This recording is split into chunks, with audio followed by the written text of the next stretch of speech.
Salam uşaqlar, bugünkü dərsimiz natural ədədlərin bölünməsi haqqındadır. Natural ədədlərin bölünməsi dedikdə, gəlin baxaq görək bölmə dedikdə nə yadımıza düşür, nələri xatırlayırıq biz ki, nələr öyrənmişik. Deməli, biz bölmə dedikdə, biz aşağı siniflərdə öyrənmişdik ki, bölmənin əməliyyatında, deməli, bölünən, bölən və qismət var idi. Bölünən, bölən, qismət və eyni zamanda qalıq. Necə ki, məsəl üçün 6-nı 3-ə böldükdə 2 alırdıqsa, bölünən, bölən, qismət. Amma 5-i 2-yə böldükdə, 5-i 2-yə böldükdə, bir dəqiqə. Necə ki, 5-i 2-yə böldükdə, deməli qismətdə 2, qalıqda isə 1 almış olurdu. Biz sadə şəkildə bölmədə öyrənmişdik və çubuqlu bölmədə öyrənmişdik ki, çubuqlu bölmədə məsəl üçün böyük ədədləri, müəyyən böyük ədədlər, məsəl üçün burada bayaq dedim 6 bölünsün 3 və yaxud da 4 bölünsün 2, bu sadə ədədlərdir. 12 bölünsün 3, bu sadə ədədlərdir. Ancaq məsəl üçün burada 3 rəqəmli ədədi 2 rəqəmli ədədə böldükdə çubuqlu bölmədən istifadə etmək daha sərfəlidir. Çubuqlu bölmədə nə edirdik? Deməli, çubuqlu bölmədə ilk növbədə bölənə baxırdıq. Bölən 2 rəqəmli ədəddir. Deməli, biz bölünəndən də 2 rəqəmli ədədə nəzərə alasıyıq. Çünki 7 12-yə bölünə bilməz. Deməli, ilk növbədə ilk 2 rəqəmli ədədi götürürük. 71. 71 12-yə böldükdə 5 dəfə yerləşir. Yəni 71 12-nin içərisində maksimum 5 dəfə yerləşə bilər tam şəkildə. Bu da eləyir 60. 60-mızı qeyd edirik. Sonra çubuq, yəni xətt çəkərək, sonradan yəni əvvəlki ayırdığımız ədəddən sonra aldığımız ədədi çıxırıq. Çıxdıqdan sonra fikir verirsiniz 11 qalır. Və indi isə bu mərtəbəni istifadə etdiksə, ta ki istifadə edilməyən mərtəbəyə qədər bu davam edir. Sonrakı mərtəbə nədir? Təhlər mərtəbəsində bir ədəd qalıb. Çünki bu ikisini istifadə etdik. Təhlər mərtəbəsindən bir ədəd 6, 6-nı düşürürük aşağı. 116. 116-nı da 12-yə bölərək biz 116 12-də neçə dəfə yerləşir? Ən çoxu 9 dəfə yerləşə bilər. 8 eləyir. 108 eləyir və bunu yenə eyni şəkildə əvvəl aldığımız ədəddən sonra aldığımız ədədi çıxırıq və qalıqda 8 almış oluruq. Deməli, 716-nı 12-yə böldükdə biz 59, qalıqda isə 8 almış oluruq. Bu çubuqlu bölmə idi. Bunu xatırlatmaq üçün elə belə üzərindən keçdik. Biz bu günə qədər öyrəndiyimiz, bayaq dediyimiz çubuqlu bölmədir, bölmələr falan, bu sadəcə bölmə əməlindən istifadə etmişdik, ədədləri bölürdük. Amma indi isə bugün bölmənin əsas xüsusiyyətlərini öyrənəcəyik. Yəni bölmənin də bir qaydası və üsulları vardır.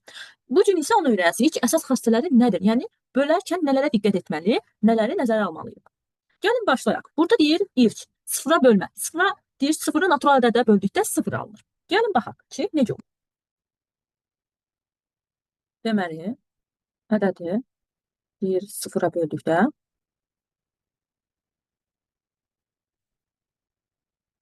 0 al. Baxaq. 0 al.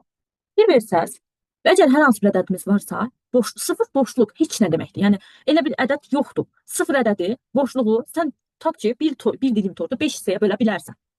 Və yaxud da 2 dənə konfeti 2 nəfər arasında bölə bilərsən. Amma olmayan konfeti sən 5 adama bölə bilməzsən. Çünki belə bir konfet yoxdur. 0 da o deməkdir. 0-ı 5-ə böldükdə hər zaman 0 al. Yəni 5 olsun, 6 olsun, 7 olsun, fərq etməz. Əgər bölünən, fikir ver, bura diqqət etmək lazımdır. Bölünən 0-dırsa, qismət də 0-dır. İkinci, deyir ki, ədədi 0-a bölmək olmaz. 0-a bölmə xassəsi. Ədədi 0-a bölmək olmaz. Niyə görə? Bölmənin mahiyyəti nə idi? Hər hansı bir, məsəl üçün 5 qələm varsa 3 nəfər arasında böl, 6 qələm varsa və yaxud da 3 nəfər arasında böl.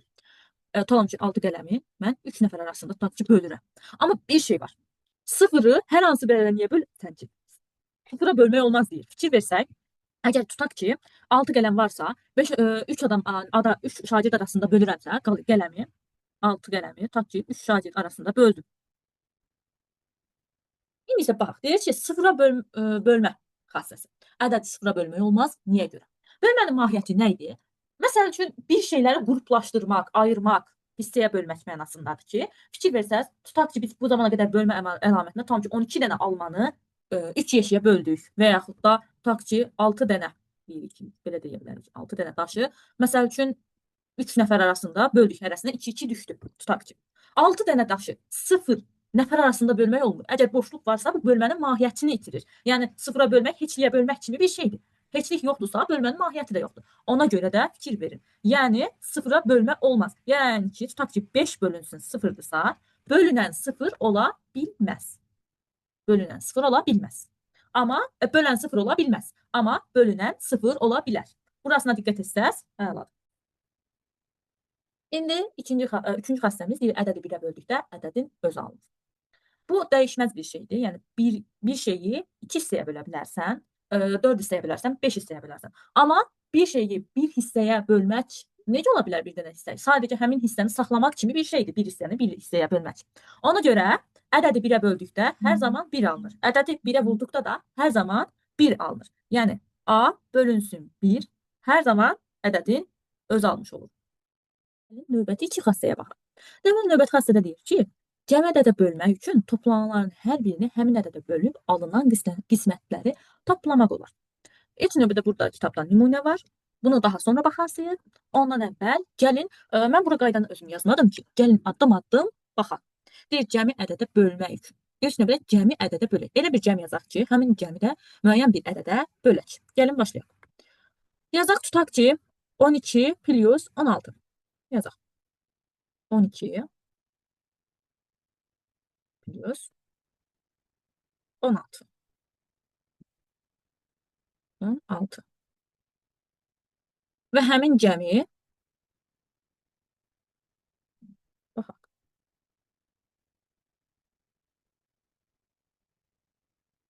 Bölürük neçəyə? 4-ə. Gəlin 4-ə bölək. İndi nə deyirdi? Deməli, cəmi ədədə bölmək üçün toplanılan hər birini həmin ədədə bölüb onların qismətlərini toplamaq lazımdır. Deməli, biz toplanılan hər birini 4-ə bölməliyik. 12 bölünsün 4. 12-ni 4-ə bölürük və 16-nı 4-ə bölürük. Və daha sonra yazırıq. Başlayaq. İsmini də sileyim. 16-nı 4-ə bölək. Bunu silək. 12-ni 4-ə bölək. Və bura qeyd edək. 12 bölünsün 4 nə eləyirdi? 3 eləyirdi. Gəlin yazaq 3. Bunu qeyd etdik. Deyir, qismətləri deyir, toplayın. Bölünən, bölən, qismət. İndi isə 16-nı 4-ə bölək və bura yazaq. 16 bölünsün 4 də, arada da toplayaq. 16 bölünsün 4 eləyir nə? 4. Onda deməli nə elədik? 12-ni 4-ə böldük, 3 aldıq. 16-nı 4-ə böldük, 4 aldıq. Və bu hər iki qisməti topladıq. Və nəticədə cavab 7 almış olduq. İndi isə cavabın nəticəsini yoxlayaq ki, həqiqətən 7 alırıqmı, ya yox? İndi baxaq. Deməli, biz bilirik ki, 12 plus 16. 12 plus 16 neçə eləyir? Ona baxaq ilk növbədə. Deməli, 12 plus 16-nı yazaq. 12 plus 16 eləyir 28. Qeyd etdik. Deyir ki, indi 28-i 4-ə bölək. Gəlin belə 28-i 4-ə. 4. Bu da bərabərdir neçəyə? 7-yə. Deməli, əgər 2 ədədin toplananlarının cəmini toplayıb da 4-ə bölsək eyni cavabı almış oluruq və yaxud da ayrı-ayrı bölüb sonra toplasaq da eyni cavabı almış oluruq. Hər ikisindən 7 cavab aldıq. Gəlin indi buradakı nümunəyə baxaq. Niyə görə bu əslində qaydanı öyrəndik, xassəni öyrəndik? Bu nümunədəki kimi misallarda istifadə edə bilək deyə. Sadəcə mən buranı sizin üçün daha aydın və rahat olsun deyə izah etdim. Deməli, qarşınıza bunu kimi misallar çıxsa, 627-ni 3-ə bölmək və yaxud da daha böyük rəqəmlər ola bilər. Məsəl üçün 4 rəqəmlər ədədlər, 5 rəqəmli ədədlər ola bilər bölmək üçün və də rəqəmlər qarışıq ola bilər. Bunu bölməyin daha rahat üsulu var ki, bu da həm şifahi, həm də yazılı sizin üçün rahatdır. Necə ki, məsəl üçün 670-i 3-ə bölmək. Nə deyir? Cəmin deyir bölünməsi. Cəmi bölmək. Bayaqki kimi. Cəmi bölməkdən deyirsən, onda mən 600-ü hər hansı bir 2 ədədin cəmi kimi yaza bilərəm. Məsəl üçün 600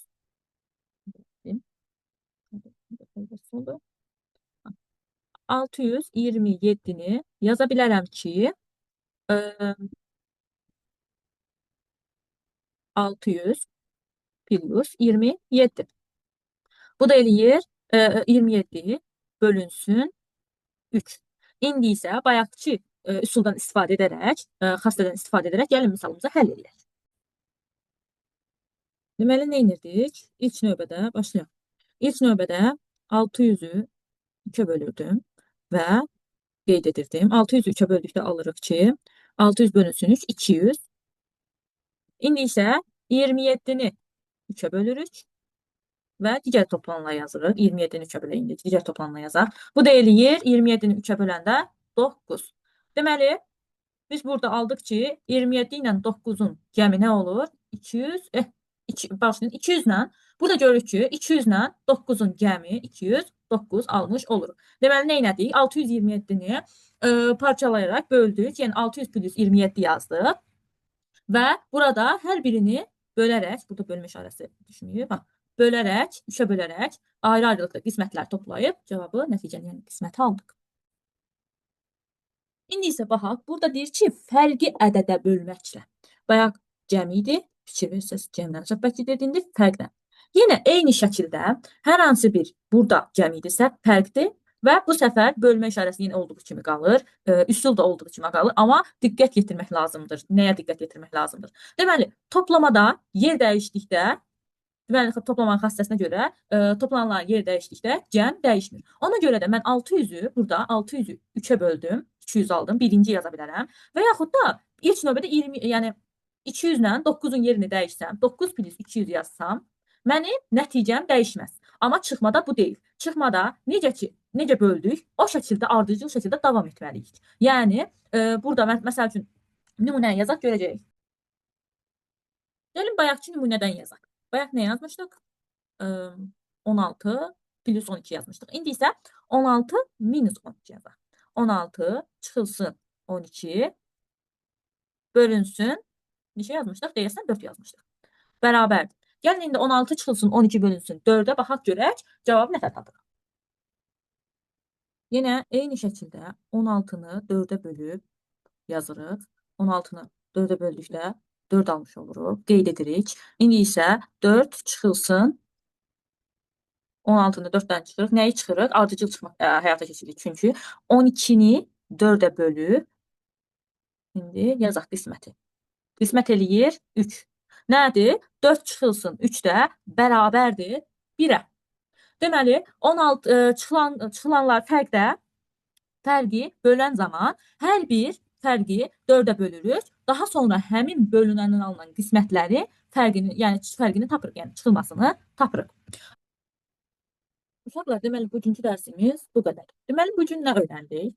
Biz natural ədədlərin bölünməsində əvvəlki bölmə əlamətləri haqqında, bölünən, bölən, qismət haqqında və qalıq haqqında danışdıq.